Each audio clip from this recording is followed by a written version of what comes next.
Alrighty. Hey everyone, this is AJ and Steven bringing you our second episode for 2023. And we've got another week of round the globe news. To be frank, this time it took us a little longer to find some articles because apparently not a lot is happening in the world right now. Or maybe we just suck at finding articles. It's just not a lot good. Are you sure? Yeah. Yeah. I don't know. Seems like if US, Russia, and China are not doing anything, we run out of articles.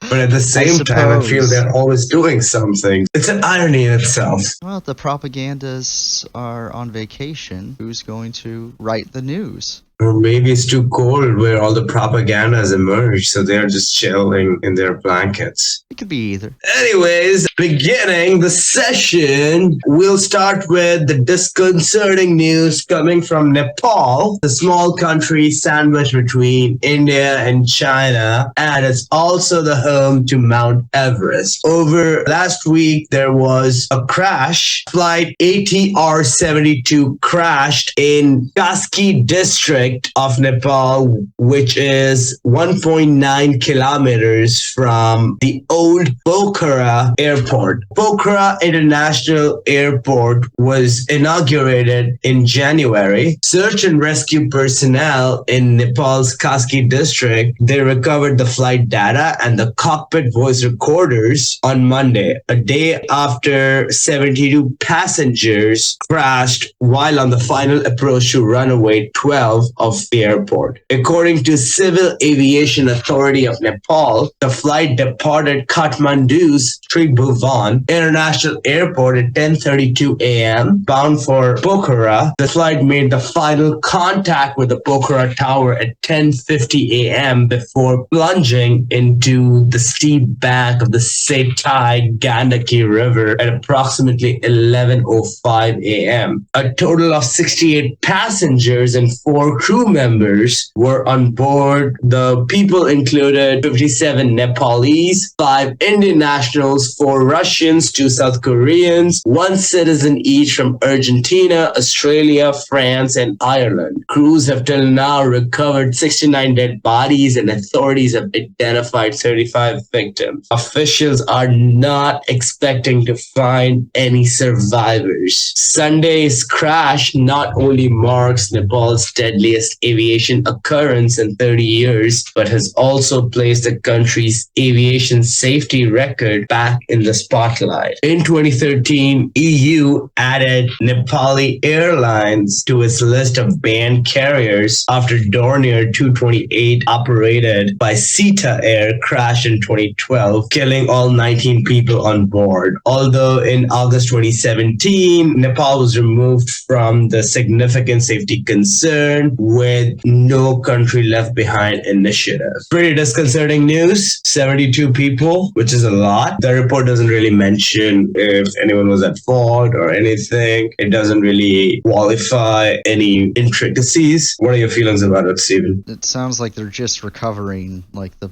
black box and such, and maybe there's not much information yet. Always awful to hear about these accidents. Planes, classically very safe form of travel. When they're not, you have a lot of fatalities at once. It's awful, and certainly my heart goes out to all the families of these people that are dealing with such an awful tragedy. Huge loss. Yeah, well, from one disconcerting news, moving on to the other one, we have Measles Outbreak from South Africa. From the week ending October 8th, 2022, like the report states, the epidemiological week 40 to week ending January 7, 2023, which the report states as epidemiological week 1, out of the 2,349 serum samples that were tested for measles, 371 were confirmed measles cases, and a total of 357 laboratory confirmed cases were reported from 5 provinces, with outbreaks in provinces Limpopo and Mpumalanga, Northwest, Gauteng, and Free State. I'm sure I have butchered a lot of pronunciations there. I apologize in advance to everyone. Majority of cases, 46%, were in 5 to 9 year age group, followed by 29% in 1 to 4 year age group, and 16% in 10 to 14. For those who don't know, measles is a very contagious infection caused by virus. It usually gets better on its own, but it can still make some people very ill. The main symptom of measles is a red-brown blotchy rash. You may have a cold-like symptom for a few days before the rash appears. Children younger than 5 years of age and adults older than 20 years of age are more likely to suffer from complications. Common complications are ear infections, diarrhea, and serious infections could also include pneumonia and encephalitis. Encephalitis is an inflammation of brain. It is serious, but it's a very rare condition. Measles can spread through coughs and sneezes. As far as the spread is concerned, it's pretty similar to COVID. A person is most contagious when symptoms develop until about 4 days after the rash first appears. The number of measles cases in South Africa continue to rise. However, the number of specimens submitted in the last 3 weeks and the number of positive cases appear to be decreasing in comparison with previous weeks. Schools opening in second week of January after, I'm guessing, the summer break, since it's the southern hemisphere. They have been notified to be vigilant, as well as parents have been advised to renew their children's vaccination records, as well as confirm if they have received measles vaccine. I feel like we are living in the eras of disease and outbreaks, but then if I look at the history, it's not a very uncommon thing. As far as I know, like Black Death, Spanish flu in the last century, it just astonishes me that with so much technology in place, we still have these common epidemics, which can, I don't know, if there's a way we can eliminate those altogether. Like we were able to eliminate smallpox. It's sobering because the 1918 flu epidemic never ended, and from what we've seen with COVID, it may join that list. And some diseases, simply by merit of their evolution, are much trickier to address. I certainly hope that we can find new clever technology to counteract these sorts of things, but on the other hand, that requires people to be willing to embrace things like vaccines, and we're in a point in history where those are demonized often unnecessarily. It's an uphill battle. Yeah, no doubt about that. Moving on, we have news from Australian Open where flags for Russia and Belarus have been banned after Ukraine protest. Tennis Australia on Tuesday banned these flags after Ukraine's ambassador demanded action when one was sighted among the crowd during a first-round clash between Ukraine's Katerina Bandel and Russia's Kamila Rakimova. This was on day 1 of Australian Open. Seems like, Steven, today is the day where I butcher everything I say, pronunciation-wise. Initial policy was that fans could bring them in but could not use them to cause disruption, but after one was placed courtside, ban was made effective immediately. Since Russia invaded Ukraine, tennis players from the country have competed under a neutral flag. Ukraine's ambassador to Australia and New Zealand, Vasyl Miroshnichenko, late Monday called on Tennis Australia to take action. The ambassador last week urged that the Russian and Belarusian players should be banned entirely,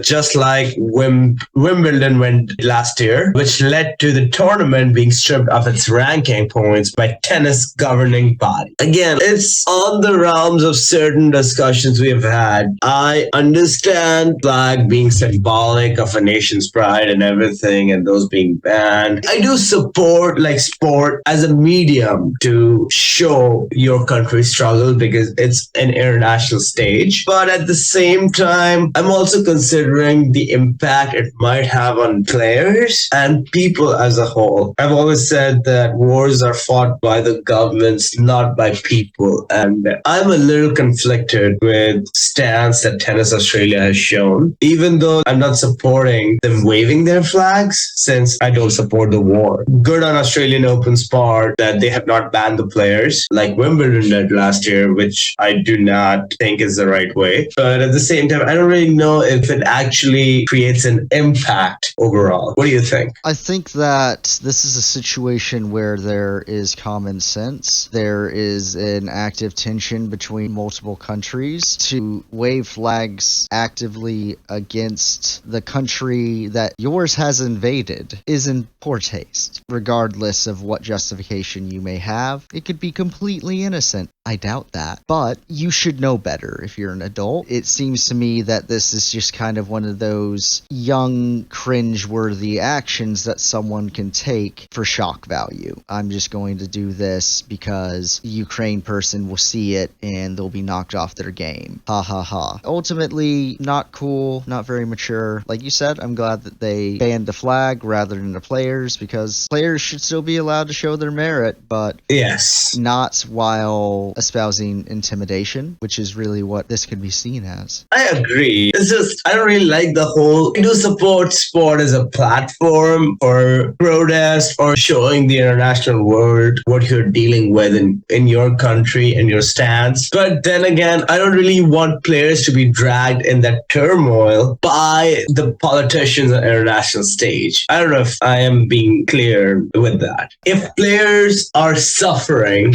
as citizens of their respective countries, an international event, especially a sports event, could be Olympics or some World Cup or whatever, those are very good platforms. And we have had immense incidents throughout history where we have seen such things. At the same time, I'm not really sure it's the right platform for the politicians to get involved. See what I'm getting at? Yeah, I think that what I'm hearing you say is essentially that it's fine for the athletes themselves to share their pride in their country, but when the politicians get behind it and want to spin it for their own purposes and their own motives, that's where this becomes problematic. Exactly, and that's where I have an issue, I feel. Overall, I still support what Australian Open is doing. At least they're not banning the players, but I'm a little conflicted over this issue overall. Anyways, over to you, Steven. All right. My first article comes from Oxfam, or CNBC, covering Oxfam, which is a global poverty charity. This report states that since 2020, the richest 1% of people in the world have accumulated close to 2/3 of all new wealth created. All of it. Is that global or global US? wealth? Okay, okay. Well, let me continue. I cannot even imagine, the magnitude of that. Oh, you don't have to imagine. Oxfam did it for you. How did they do this?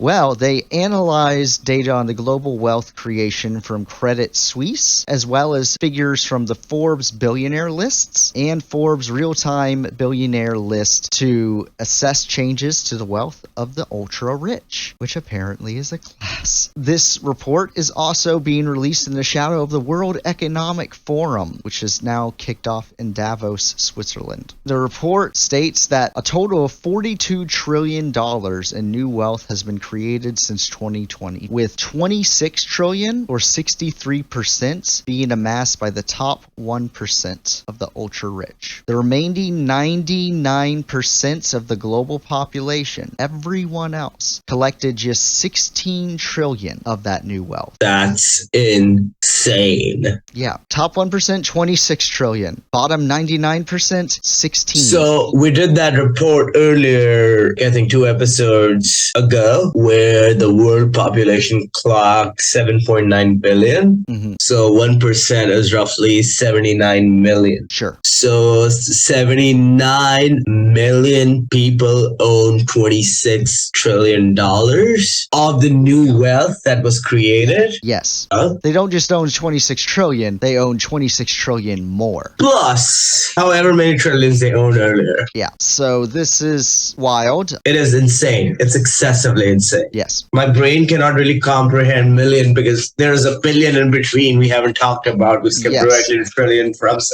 unimaginable. Metaphor. Yeah. They do provide it. A billionaire has gained roughly $1.7 million for every $1 of the new global wealth earned by a person in the bottom 90%. Say that again? A billionaire has gained $1.7 million for every single dollar that the lower 90% gain. Huh. So every dollar you, I, and so many others make. A billionaire gets 1.7 million. Interesting. Huh. Yeah, tell me how that's fair. I have no comments. Absolutely no comments. I am probably going to take a day just to absorb it. Like, that's Yeah. how insane it is.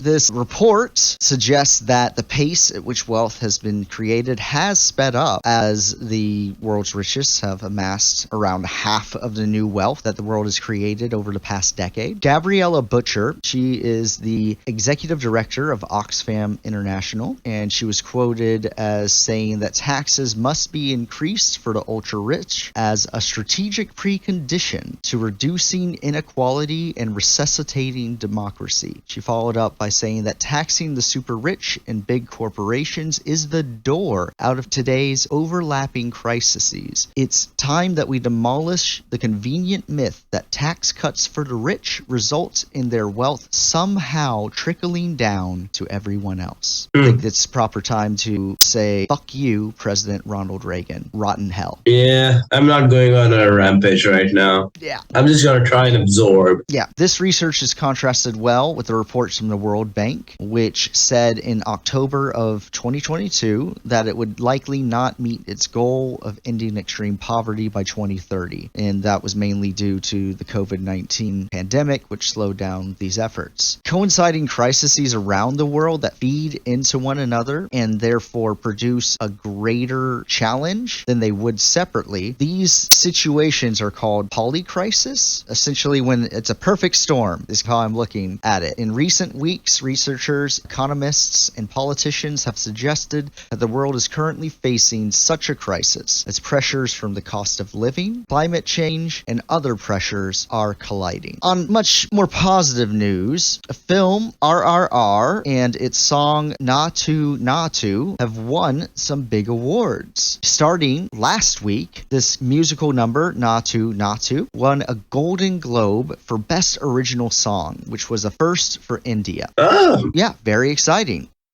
finally a news from India. Yeah. That's funny. Funny, yeah. All it took is you leaving. What's that about, AJ? Yeah. Days after its historic win, this movie has won 2 more awards at the 28th edition of the Critics' Choice Awards in Los Angeles. It won Best Foreign Language Film and Best Song for Natu Natu. So what are the Critics' Choice Awards? Well, these are an annual award show provided by the American Canadian Critics' Choice Association to honor the finest cinematic achievement. RRR competed against films such as Argentina 1985, which won a Golden Globe for Best Non-English Language Film. RRR itself stands for Rise, Roar, Revolt. It's a historical fantasy that tells the story of 2 revolutionaries who fight against British rule in India. Superstars Ram Charan and JR NTR play the lead roles. Interesting. The hit song was filmed in front of Ukraine President Volodymyr Zelensky's official residence back in 2021. Oh, the Times Person of the Year. Yes, it all There we comes go. full circle. Yeah. I love our news articles are getting connected now. It's starting to come together. Yeah. Director S.S. Rajamouli thanked the women in his life in his acceptance speech, including his mother, who, quote, thought that school education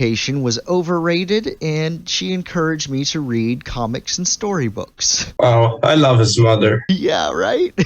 Yeah. Take that, Harvard. RRR's Indian fans praised the film, calling it a proud moment for the country. It's one of India's most expensive films, and it's a huge box office success in India and abroad. It's been praised by Hollywood celebrities as well, who've called the film such a party. In fact, M.M. Keeravani, who's the composer of Natu, tweeted photos with James Cameron at the awards ceremony, saying that Cameron had watched the film twice and even complimented him for the music. Finally, the Oscar-winning composer A.R. Rahman called the film's success a paradigm shift. So, very exciting times for Indian film, AJ. What do you think? It's impressive. It could be instrumental because last time a movie made in India which made some kind of ripples was Slumdog Millionaire, which was technically a Hollywood production, but still made ripples. And the movie pretty much encouraged that poverty porn, that mindset. I have not seen the movie. I don't know anything about the movie, but the way you described it is a historical fantasy and about revolt, which I feel is, in a way, it's progress. It's coming out of that poverty-born syndrome that the flat Indian film industry, India in general, has always received. I feel media is very influential in developing mindsets. Mm-hmm. From that perspective, I feel it's a very encouraging news for Indians. It's super exciting. I'll have to find a way to see it. Probably be cool. Yeah, with subtitles. Oh, yeah. Well, AJ, why don't you take us home? Alrighty, hopefully you enjoyed some somber news, some light news, some award news. We had a lot of casualties in Nepal. We had Measles Outbreak in South Africa. We will continue bringing you some more insightful news, continue learning, continue presenting, continue trying to connect the world together, make it a one global community like my background. Keep commenting, keep subscribing, keep liking, keep telling us how you feel. Let us know. And there's a bell icon right there, which if you click, you'll get notifications. So please don't forget to do that. We would really appreciate that. Steven puts a lot of effort in editing and putting everything together, and he does a wonderful job. I honestly, personally am very not adept at that stuff. Please help us out. Let us know how we can make it better. And signing out for our episode 8, AJ and Steven. It was nice chatting with you guys, bringing you one more round of weekly international news. Have a great rest of the week. Thank you guys. Bye. Bye y'all.